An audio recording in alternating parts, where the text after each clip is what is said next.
Welcome to Charter Local Edition. I'm Brad Pomerantz on the Central Coast today, and we are joined by Salud Carbajal. He is a member of the Board of Supervisors in Santa Barbara County. He's also a candidate for the United States Congress. He is running for the seat currently held by Lois Capps. She is not running for re-election. He is seeking that seat. I'd like to talk to you about issues that touch both county, state, and federal governments.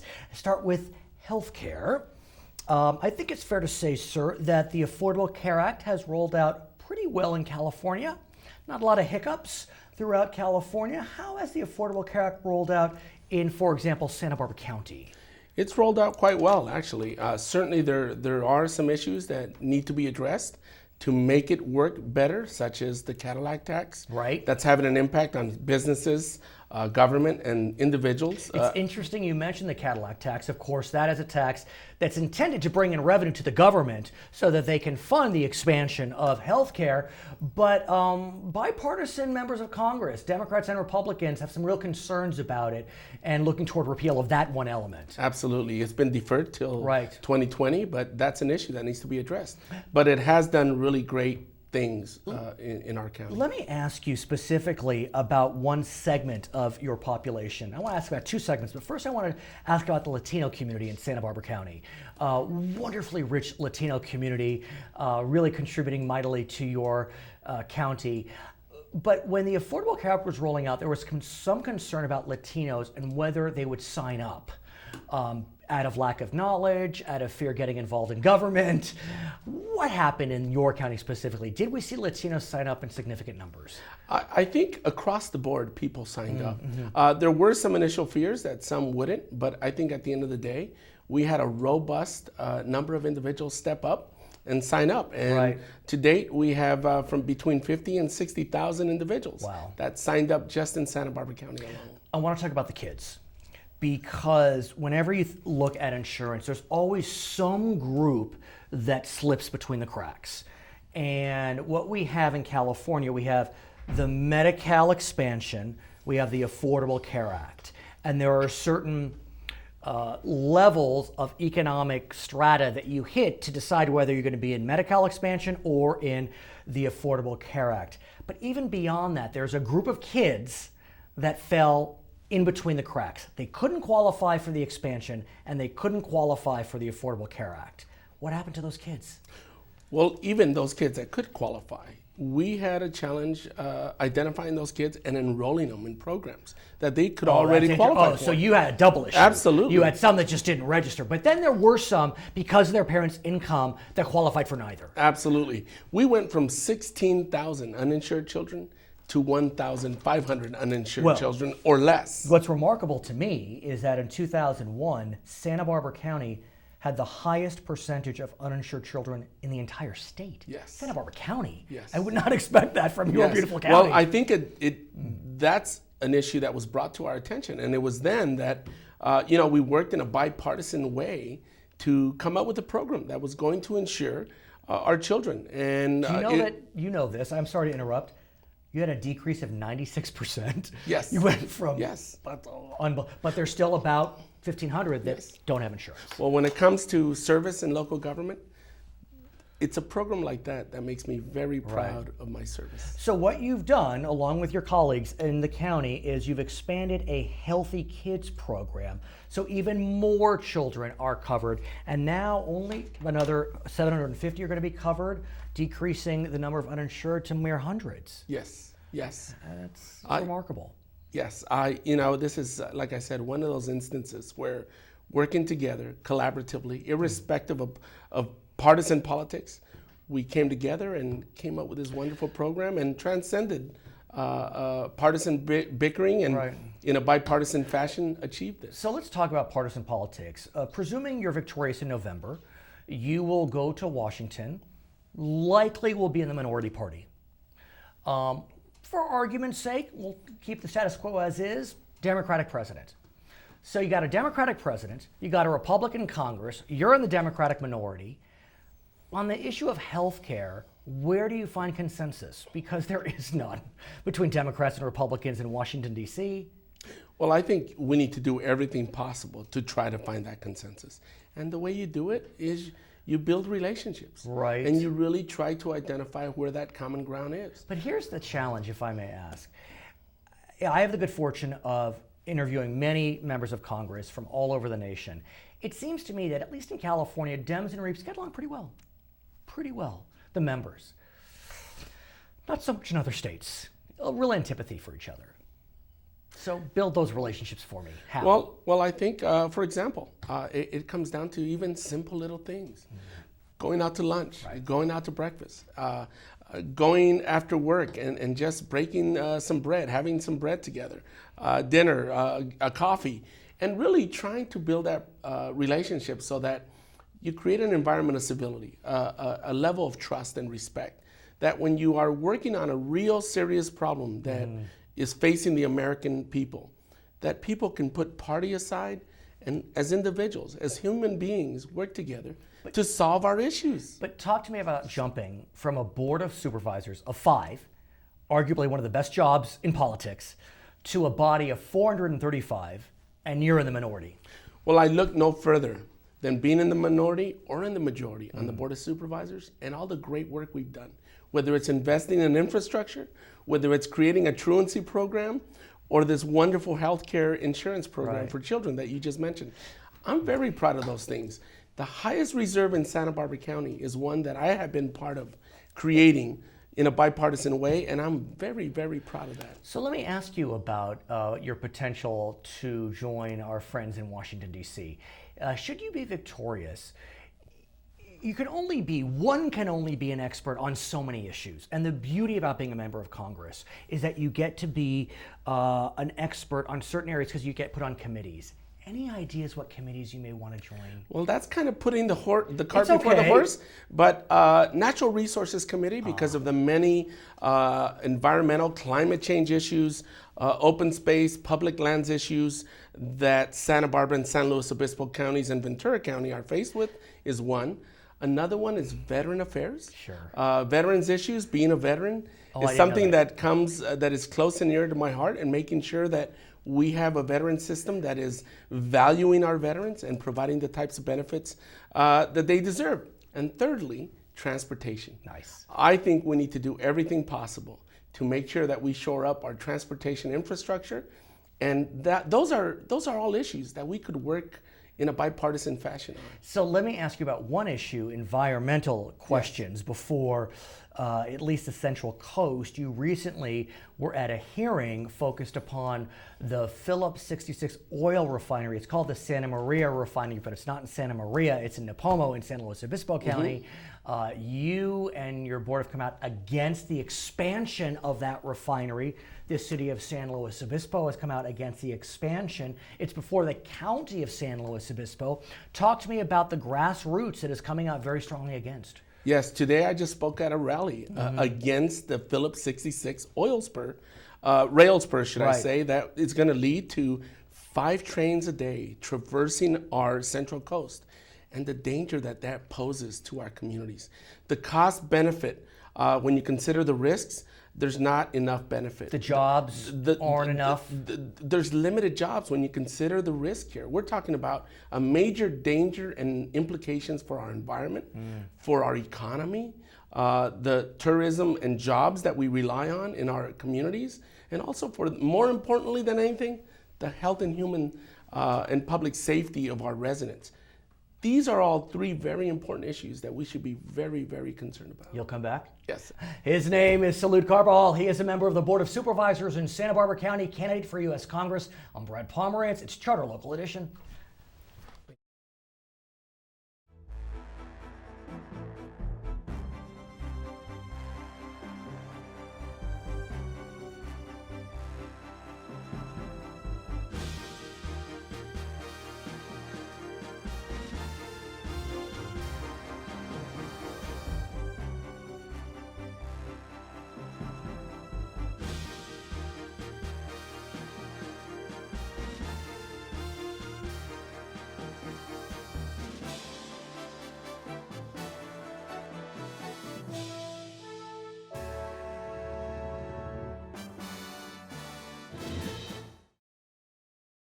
This is Charter Local Edition. I'm Brad Pomerantz. We're on the Central Coast today, and we are joined by Jan Marks. She is the mayor of the beautiful city of San Luis Obispo, and today she was at a contentious hearing in the county building of San Luis Obispo County. This is an issue that is drawing statewide, if not national attention.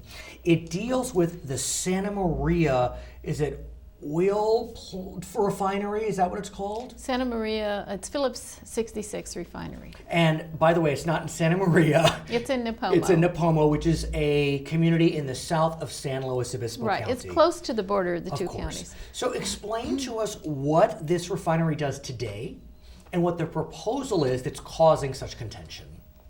Right, well, it refines crude oil, and then it sends it via pipeline up to the Bay Area where it's further refined, and then it's sold. And at this stage, Mayor, there is not many people are upset about how the plant operates today. It's the oil is going through pipes. They've been there for many years, and if everything stayed status quo, everyone would be copacetic. Right, and what's proposed is the addition of 5 rail spurs that would be used to accommodate 5 oil trains, each one a mile to a mile and a half long. We don't know which direction they'd be coming from. So there are communities that are really upset all the way from Washington State down to the city of Los Angeles has come out against it. So let's explain further. Okay. The plant is looking to expand. Right. And rather than bring in the oil from the pipes that are already present, they want to bring in the unrefined crude via train track. Right. So explain to us why, at least as it relates to the San Luis Obispo City Council, there is tremendous concern, so much so that on a 5-0 vote, the San Luis Obispo City Council said no. Right. Well, the railroad itself goes right through the middle of town, and were there to be an explosion of one of these oil cars or more, what they call the blast zone is a half a mile in each direction. So it would essentially wipe out much of our town. But beyond that, the railroad to the north of our city goes through the Cuesta Grade, which is a very mountainous area. It snakes around through the mountains, and it's one of the highest propensity for derailment, one of the 5 areas that have been identified by Union Pacific as at risk for derailment. Has there been any suggestion, we'll put aside the city part, Yeah. that area in the Cuesta Grade would be fixed, remedied, revised to avoid those hairpin turns that could cause derailment? I don't think it could be done. This was all done in the 1890s by workers brought over from China, and there are lots of tunnels. It's very, it's amazing that it even happened. Really, it's an engineering miracle. So I hear what you're saying, but I'm wondering. Look, plane crashes happen, train crashes happen, car accidents happen. Anything could happen, and so should we be concerned about the unlikeliest of possibilities when looking at the potential for job development, for less dependence on foreign oil, for bringing down gas prices? Well, what this project would do is to vastly increase the risk, because right now there is some oil that's being transported, but it's very little. Via train. By a train. And the other thing is that the length of these trains, at times there are many at-grade crossings, and at times you would have situations where a fire truck or the police, or in the city of Oxnard, a military establishment, could not get through an intersection if the train were more or less stalled. But beyond that, and what has people really concerned is having these explosive rail cars full of this highly flammable oil going through cities. So do we have experience with these explosions? I do have some recollection of, I think in Canada maybe, I think, was it in Philadelphia, was it? In Ontario and in West Virginia. West Virginia. There have been a number of them recently, and as oil by rail has increased, so have these explosions increased. How do these explosions occur? Well, they have I'm not an expert in this. Fair enough. But they have different ways of Right. of doing it, and nobody knows exactly why. But part of it is just the sloshing of the material itself. Right. And then at the Cuesta Grade, for example, there's the Right. suggestion that Right. Well, once it derails, once you've got a derailing kind of situation, and railroads, rail cars do derail frequently. They don't always have explosive stuff in them. I Maybe understand. it's baling Right. wire or Right, something, right. But this would vastly increase the risk. And so that's, to answer your question, the risk would be increased. The benefit to the cities, and that's the it's question. not There's always there. a cost-benefit analysis. There's no benefit to the public. There's no benefit to the But what taxpayer. about the benefit of more jobs in Napomo? Be 12 more jobs. Oh, really? Yeah. That's it. Yeah, and I wish, the city could probably create 12 Right. jobs to prevent this thing from happening. So let's talk about the hearing. Yes. There was a hearing today, and that hearing was before the Planning Commission Mm-hmm. of San Luis Obispo County. Why was the hearing held before that body?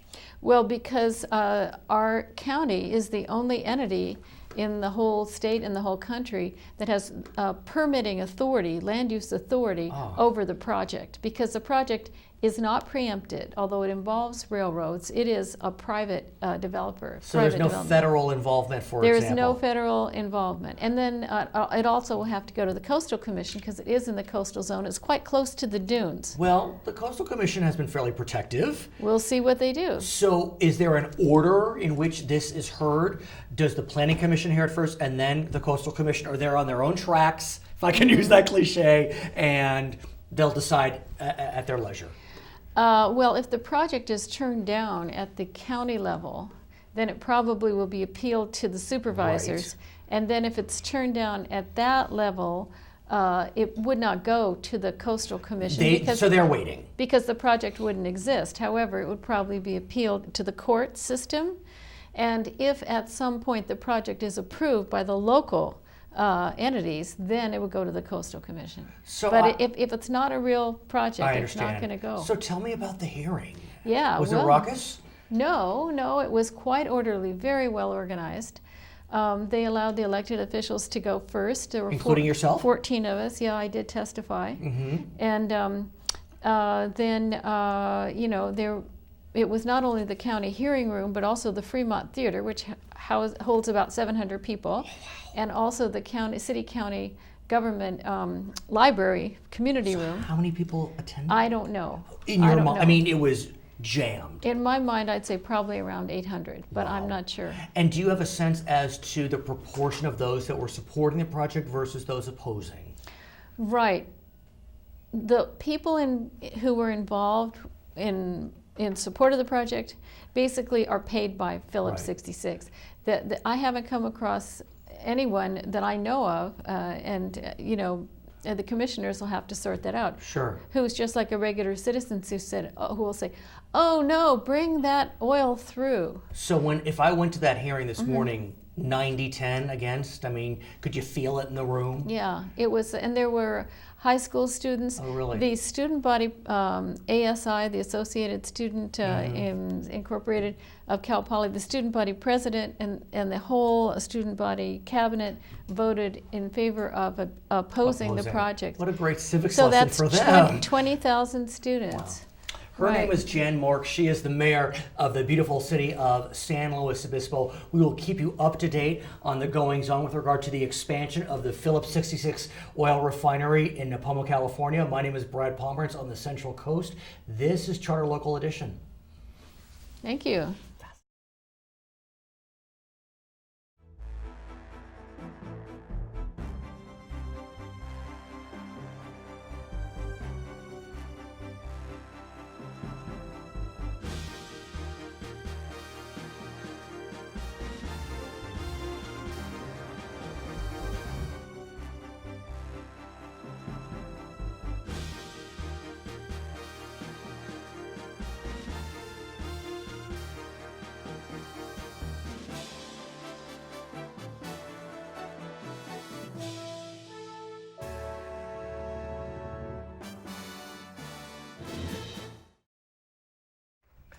This is Charter Local Edition on the Central Coast. I'm Brad Pomerantz. We are joined by Ed Eby. He is a director with the Nipomo Community Services District in South San Luis Obispo County.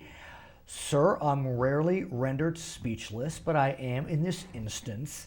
When I look at water savings, Nipomo was given a 28% target, and your total overall savings almost 33%, and in fact, in December, you were closer to a 38% savings. How did you do it, sir? We have tremendous customers. We put out the call about a year ago and said, look, we've got a water problem. Please help us cut back on your water consumption. This was before the governor's mandate to cut back by 28%. Oh, really? Okay. Yes. And our customers cut back even before then. But then when the 28% mandate came out, our customers cut even more. And let's consider 28% is one of the highest targets of all. I mean, they range from sort of 4%, but 8% to 36%. So you really were given a tall order. Yes. Do you have much ag in your CSD? We don't have any ag customers in the CSD. Okay. The biggest customers we have is the park where they water That's the a big lawn, customer. and then the high school where they have the football fields. That's a big customer. So what did they let the grounds go green or brown, or they just are more efficient in their watering. They found that you don't have to water as many every day of the week. You can do it every other day, or you can cut back and use more efficient sprinklers. Well, let me ask you though, the numbers we just read were from December. January was wet. It was a very wet month, amen. The question is, are your customers, are Californians in general, still conserving at the rate that they had, given that El Nino's packing a bit of a punch? Well, we are using less water than we have in the past. Our peak months are in the summer. That's when most of the irrigation takes place. And that's where most of our reduction in water consumption was. It was in the summer months. We came down tremendously. But look, in December, a winter month, you saved 38%. That's a huge number. That's because the savings people have put in are permanent. I mean, like high efficiency washing machines that very many people are buying, maybe 10 or 20 of those a month. And let me ask you about that, because I learned something over the last year. Turf was becoming very popular, artificial turf, and many water districts and wholesalers were giving huge rebates for putting in artificial turf. But then I learned artificial turf is fine, but the real savings come from these appliances that you just described. What's been the experience at Nipomo? Well, we give rebates on the high efficiency washing machines, and we've been giving about 10 of those a month. So we've got about 10 customers a month that are buying those. I just bought one. Oh, really? And my previous washing machine used 23 gallons a wash. The current one uses 2 or 3 gallons per wash. That's huge. So, and that's permanent. That's summer and winter. What about rain barrels? Are you looking at giving out rain barrels, rebates for rain barrels? I'm not a big proponent of that because Why? I don't think it saves that much, because the water that would have come into the rain barrel goes into the ground. It goes into the ground anyway, and that's our main source of water is groundwater. Let's talk. It's going there anyway. Yeah, let's talk about groundwater, because for so many years, Nipomo was exclusively reliant on groundwater.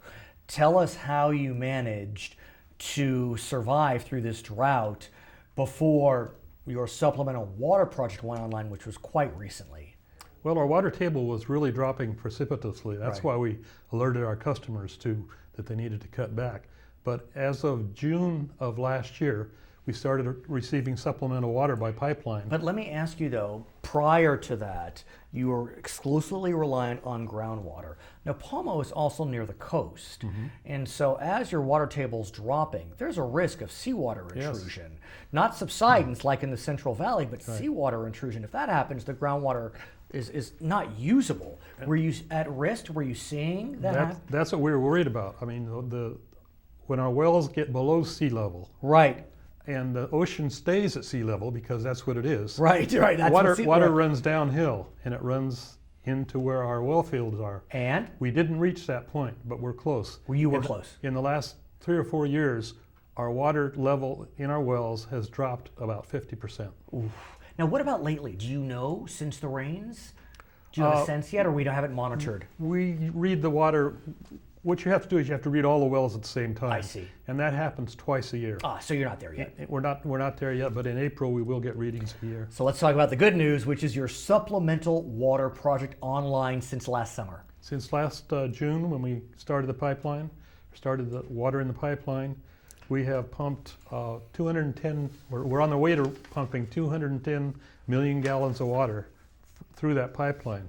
That's 210 million gallons that we don't have to pump out of the ground to deplete our aquifer. From where are you getting the water? The city of Santa Maria. How kind of them. We're their biggest customer. How did this happen? Well, Santa Maria, it turns out, has access to 50,000 acre feet per year. They're only using 10,000. Oh my. So they had plenty Is it left from over. Lopez, or where are they getting No, it? they get it from part of it from their groundwater, and part of it comes to state water pipeline. So they needed to sell the water or they'd lose it. Yes. And so they're exactly. selling it to Napomo. Exactly. And it's been cost efficient? It has been for us. I mean, it costs more than Groundwater? pumping groundwater, but the cost of seawater intrusion, it's unfathomable. And what we've learned through this crisis, sir, as I understand it, is that it's important to diversify one's water portfolio. Exactly. And so you had zero diversification. Zero Now at diversification. least you have two sources. Yes. At the rate we're going, when our supplemental water pipeline is built out completely, we'll be using 3,000 acre feet per year. That's 1 billion gallons a year that will be coming into there that we don't have to pump from our groundwater. And it's possible that there will be certain times of the year when we don't pump any groundwater, will be all supplemental water. It's fantastic. In the summer, when those demands go up, we'll probably be using some groundwater. I want to ask you about a completely different matter. It's a matter in which government nerds like myself enjoy, and it deals with an organization, an entity called the Local Agency Formation Commission, or LAFCO. Yes. LAFCO, I remember when I was a reporter in Orange County, California, there were a few homes on the LA County, Orange County border that literally were in both counties. Somehow the line drawing didn't go so well. So those homes were receiving 2 property tax bills. That's a LAFCO issue. Yes. You're looking to join the LAFCO board for the second time. Tell us all about it. Yes, my board has nominated me for the special district position on LAFCO. Well, there's an election coming up in March, and my board has nominated me for that. LAFCO, as you mentioned, does things like annexations, formations of district, like a water district. They even do de-annexations, which is called a detachment. And it's composed of various members within the counties. It's composed of 2 members of the Board of Supervisors, 2 representatives from cities, and 2 special district representatives. In our county, we have 35 special districts.